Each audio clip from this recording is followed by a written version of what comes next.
All right. Sorry about that. Sorry about that. I guess we have volume now. So let's check. See if everything's stable. All right. Looks like connection's going well. I might start doing. Might find some. Guess some music for this, but nonetheless, we are live and we are on and popping. I'm gonna drop a few links before we begin. These are gonna be the ones in the chat room.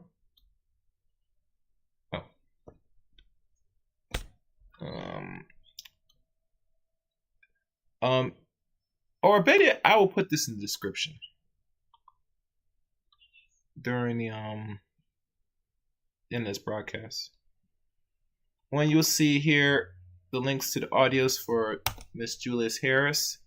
And the second one I will share in this chat is Nathan Harris. Let me find his name. These are both PhDs in, I think, education and psychiatry. One is in education, Julia Harris. The other one is PhD. I think he has one in the field of, maybe psychology, possibly. I'm not sure. I had to double check. Also, this book is almost complete. I think we have roughly, if I do a count,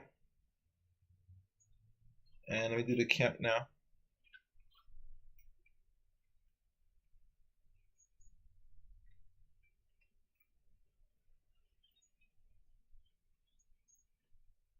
Okay, the first count, we're in chapter 10. So after chapter 10, we have 11,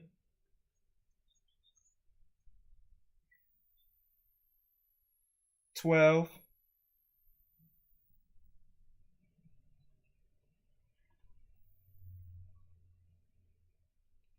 and that's it. 2 more chapters left. So y'all be the judge of that. This is a very good book. I like to say so myself. I've enjoyed the time and energy I invested going through this. And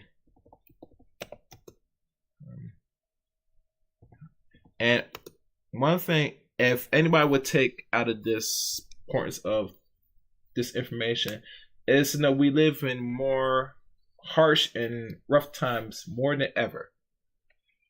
And the future of the black race, I would say in America and we could say abroad, is very much uncertain.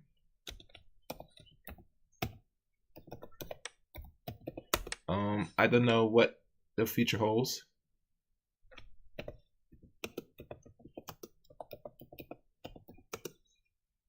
But I'll tell you one thing. After this, to those that never read this book personally, if you can get access to the book, which is in the description of this show and all previous episodes, I advise to have in your library, read it to yourself, read it to your children. This is something that you could take and learn. Yeah. So I think that's all I'm going to say for now.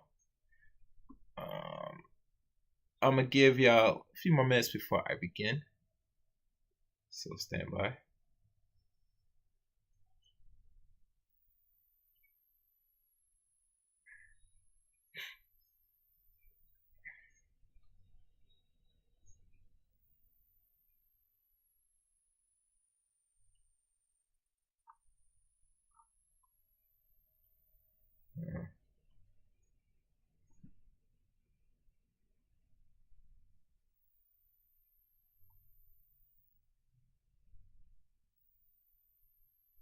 I'm trying to find this.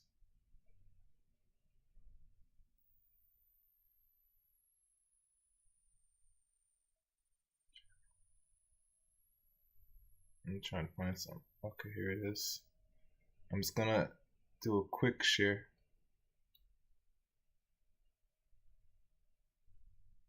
Alright.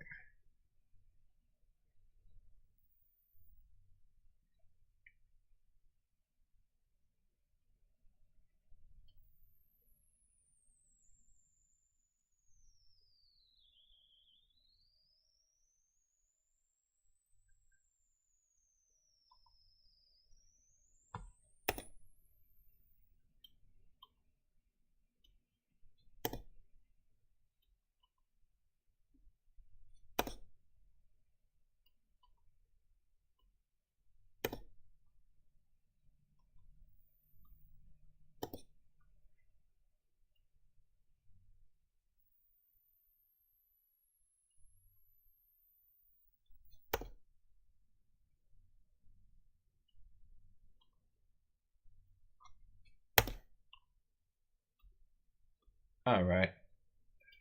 Send the word out. One last thing to do before we begin.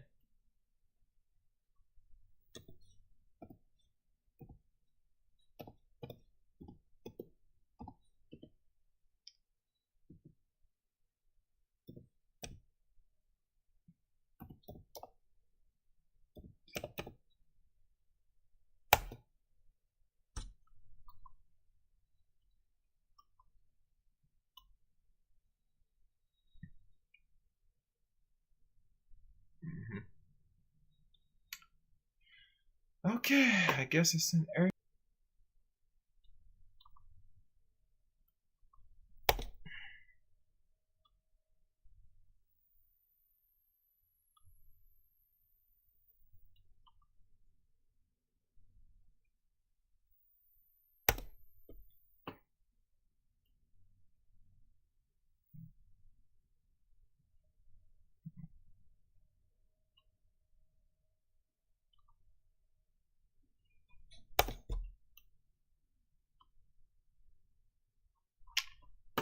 Let us begin, people, to this stream,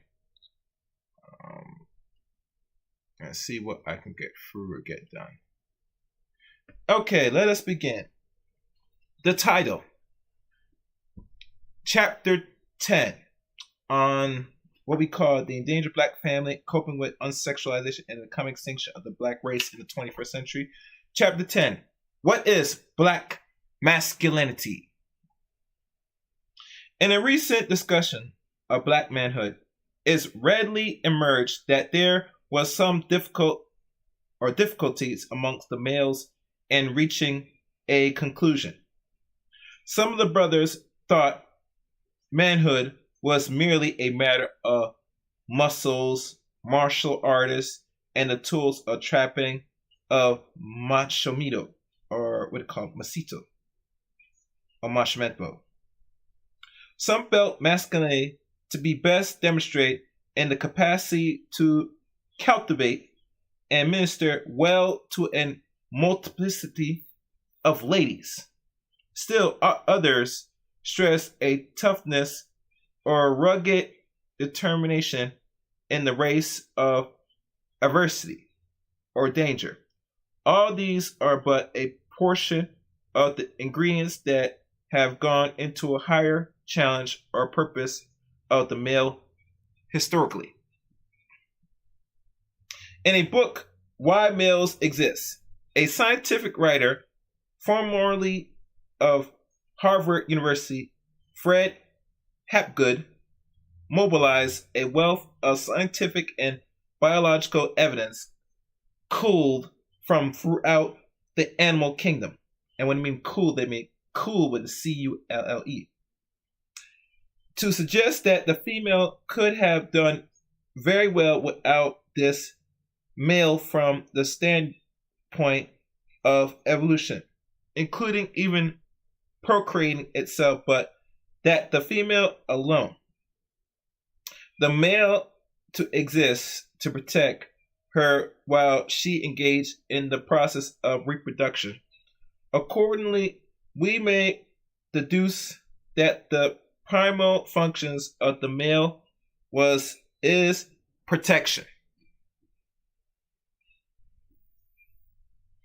With the rise of industrialization and the breakdown of subsistence economics, the function of protection expands to include that of providing, but the primal role of the male human continuum as warriors first expand to include the role of the male hunting while women attend to nurturing and gathering. The only thing now is that both hunting and gathering must largely be executed in the realm of the marketplace. Let's pause right there. Let me see what they mean by marketplace. Well, as you know, we don't hunt for our food anymore. We don't grow our food anymore because we have corporations, people that manufacture things at a more accelerated rate. So my view of the marketplace is determined of things like stocks and bonds and things that's going outside the market where you can see numbers and data statistics. And I will highlight that here. Let's continue. Nevertheless, society continues to demand that the male do his fighting within the marketplace or withdraw from it, or actively resist it. In the case of those reformists or revolutionaries who choose to do so, fighting for a new economic distribution, ideally, the black male will combine these two major challenges of fighting to thrive in the marketplace, providing and fighting against the marketplace for a better black social economic future, protecting. We may further build upon another finding or theory set forth by the author of Why Males Exist. That is that the female throughout the animal kingdom is attracted to the most adapted male. Let's highlight that there too. What do I mean by adapted?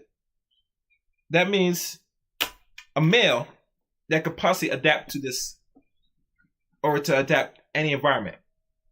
Now, this could be a saying done by many men. One particularly what he refers to instead of anything, a man that should show that he's very effective. And one of the best forms of effectiveness is how you're able to adapt and thrive in any environment you could impose. Can y'all follow me on that one? I hope so. Let's go on. The tall, slim man presumably order things equally. In the mind of the woman, unconsciously or accustomedly, to relatively muscles and flabby to intelligence in the male. More amplified reflects a versatile and dexterous capacity to adapt within today's society. The adaptive component, we suspect, also is the reason the male ability to attract a woman may provoke more on his social position or social power and social potency than on his physical and personal charms.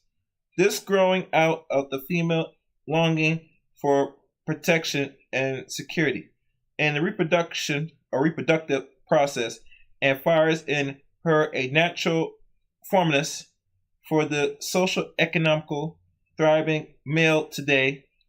The attractiveness of the superfly or jive cat male among young ghetto females similarly result from his relative adaptability in the what they call millennium of stage of life, but contrarily assures that he will begin to lose ground to the straight male who passes him by on the adult occupational ladder. Currently, the black male lifeline to masculinity are being systematically, severely implying all too many of them to overcompensate in the sexual arena. There is no ceremony or ritual, even as an ancient African or a Jewish bar mavista, or what they call mavisa, to usher the black male into a proper manhood. Nobody even officially tells him when he has attained manhood, and there is generally too little, too significant, or certifiably it's concretely or correctly. Today, the black race as a whole have lost all effective control over the machinery or childbearing, and the education of its children tend to the preoccupation of our people with adolescent and we call distraction, such as a proclivity at formal as well as social gathering. For middle-aged black individuals to devote themselves inevitably or invulnerably to their is to trying to learn the least teenage dance craze. Interesting.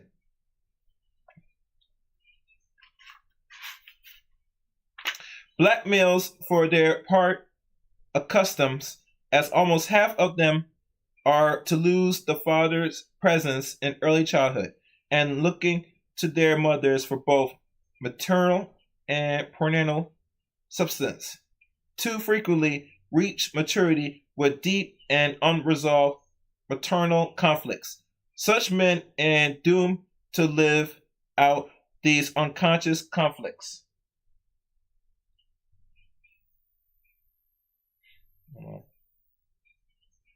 And maternal ambiguity, or what they call ambiguity, and competitive struggles with their female partners. They are victims of a cupboard syndrome in which reminiscence of their mother, they are in all women, all love objects as extensions of their mother and a love-hate source of nurturance and the cupboard that holds the good things fed them and frequently deemed them in infancy by their mothers. Now, let's think about that.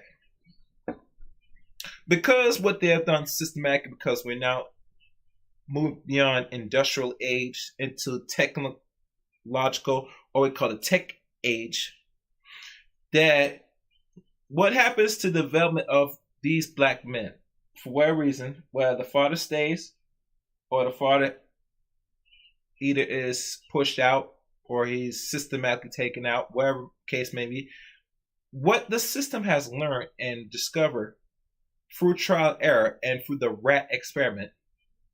The rat experiment has something to do with why black people right now in the West are very much behind and could be potentially slowly genetically wiped out.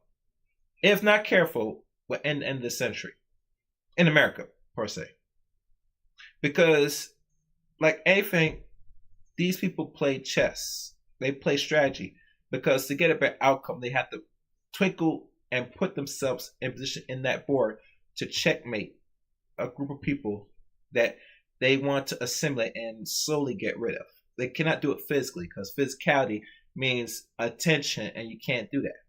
So when people are getting these scared tactics that they're going to round you up, do all this mass, slaughter. No, that's not how people work now in the modern era, especially in a technical era, because we left one era moving on to a new one.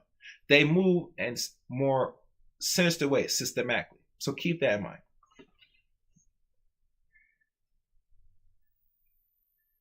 This is a source of much of the economic relevance of these men on their mates and their exploitation of their soulmates' resource.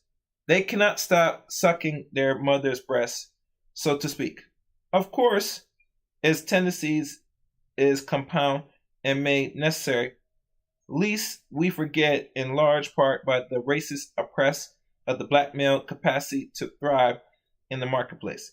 And the consequence distortions in the black male child tends to eternalize regarding the masculine role of protecting and providing for his family.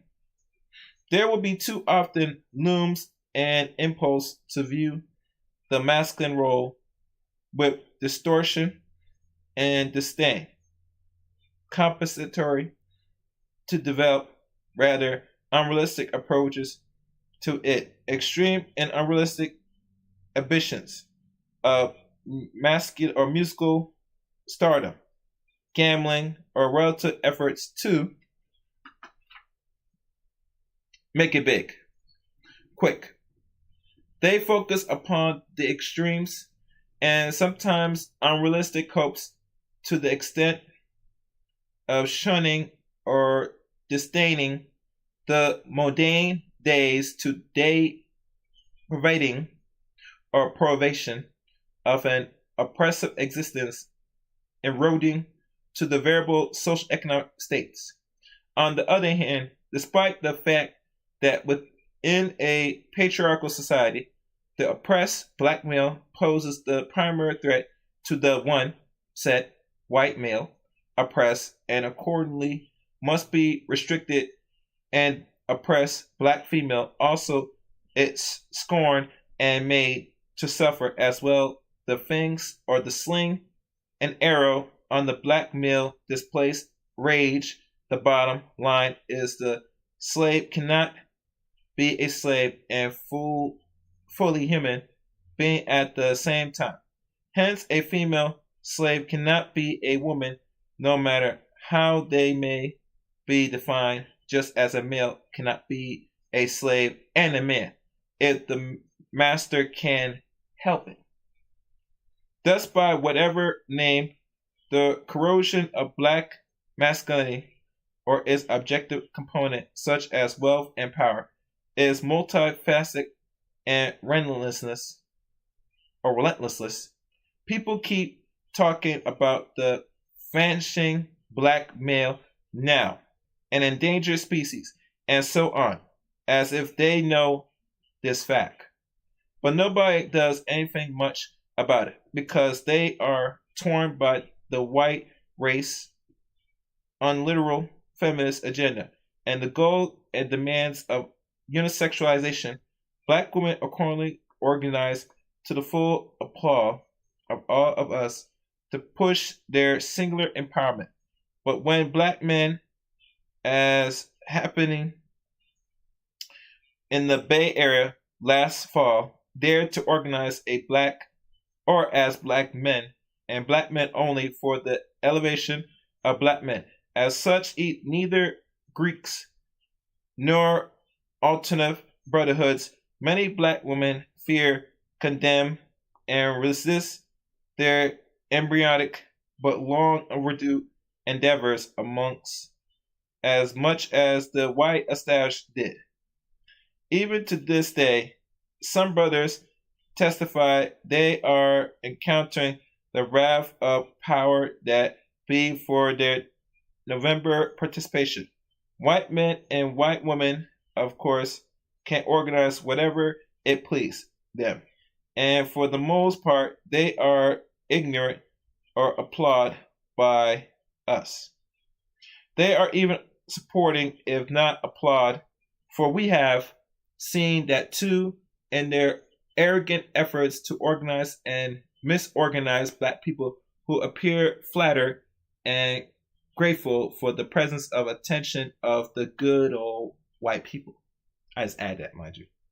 We know that there is something we must do, and we must turn away to think our beginnings, to think for ourselves. But what can we do to begin to flatten ourselves and one another, to feel flattering and to flatter in return? Once we have come upon the answers to that simply question, we will know then what we must do for black love. And that ends the chapter. Thoughts and opinions on this one is defining it as another term. And I think that's the part where Nathan wrote black masculine. My thing is this. If I get this thing right. Is that black masculine, it's not really going nowhere. I see a greater shift now for black men now taking advantage through social media, all outlets, to push back this narrative. I think I heard even one brother is making a documentary. And in future, I will maybe share that on this channel for those want to support it. But nonetheless, that masculinity today in the 21st century is obsolete in a newfound environment from what was read right there. Because we are moving past industrialization, where it doesn't need to hunt, or men doesn't need to really hunt food to get food to bring back to the home. he has to now move in the marketplace, which the marketplace now, as I see, can be a plethora of things. It could be stocks and bonds. It could be other establishments like free trade, or marketing, working in other corporations, or having creating your own corporations. The element and the rules of manhood is totally different now, more than ever, because everything is given to him much easier. He doesn't have to work super hard for his survival. He might have to work super hard now to survive in a more advanced society we're in, where you have to have money, mostly in the form of physical currency, and now moving into digital currency. And he has to be able to maneuver where this money could come to him much more easy and fast with less effort. That's something that black manhood or black masculinity has to figure out in the 21st century, how he's going to function, how he's going to redefine this thing we call manhood. I don't care how they want to keep labeling it, whether you hear from women or not. This manhood thing today is totally different now than ever. The provider protection is totally changed. How I know? Because you have a system where you have a police force. Now, a man can still protect his home if he can acquire a weapon, but he has to go through another institution to verify his weapon. So it tells you even that alone is a little bit suspect and question in itself. You can't go the gangster route in a society that's already secure in the environment. So in regards to masculinity in the 21st century, man has to know how to use his mind and be able to critically think his way to operate in this environment and to master his environment if he wants to not only prove he's a man, but to prove what he could do and provide for in his own race and his collective as a whole. That is the end part of this chapter and my commentary today. So I'd like to thank everybody for tuning in to this broadcast. We have 2 more chapters left. So as we wind down, I'll probably tell you the next book to look out for. But, be on the lookout for that. Until next time, take care.